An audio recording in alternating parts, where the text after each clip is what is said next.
hozir menga turib berasiz. O'zingizga qarab oling oynaga. Hali xonaga kirmasingizdan turib, oyingizni orqasida turibsiz. 14 yoshdasiz. Hali ham oyingiz tursa, mana buyoqqa yana turasiz. Oyingiz olib mana buyoqqa turasiz. Boshqa turasiz. Bo'ldi. Oyingiz ham mana yiqilsa, siz ham yiqilasiz ketidan. Hozir onangiz bor, siz mana buyoqqa turasiz. Onangizni orqasidan 14 ga kirib, birgalikda qulaysiz. Bo'ldi.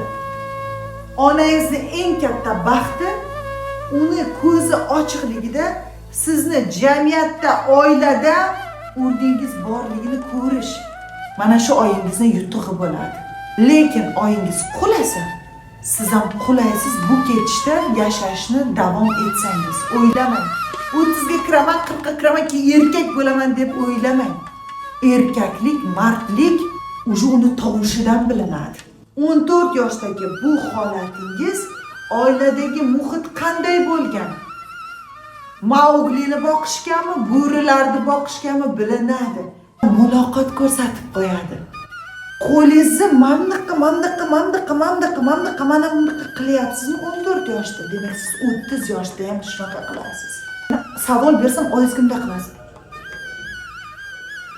Demak, siz ertaga uylansangiz ham oyingizga qarab turib bola tug'dirasiz. Nega menga quyonchaga o'xshab turasiz?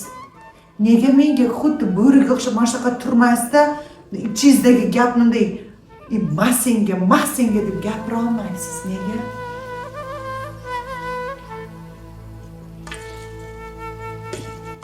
Ko'rdingiz, o'ylaysiz.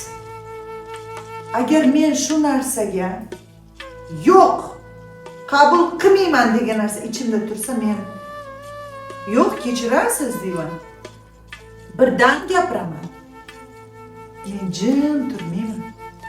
Farzandlaringiz, nevaralaringiz sizdan andoza oladi.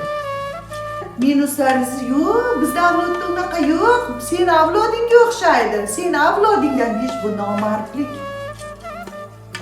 Andozani naslingiz sizdan ham, ayolingizdan ham birgalikda oladi. Mard bo'ling bugundan. Oynaga qarangda ayting, 14 yil shunaqa yashadim, endi o'zgaraman deng.